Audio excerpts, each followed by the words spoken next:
Если тебе в жизни нужны гарантии, то тебе не нужна жизнь.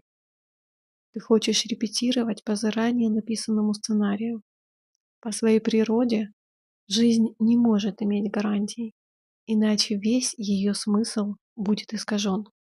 Знай и понимай, что будут испытания и трудные времена. Не старайся их избежать.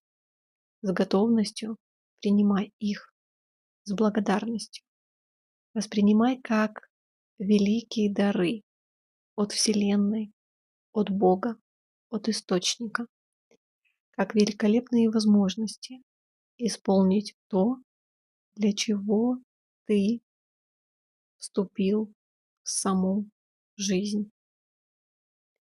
Когда настанут такие времена, очень старайся не увидеть в окружающих людях или ситуациях противника. Вообще старайся не воспринимать кого-то или что-то как врага и даже как проблему.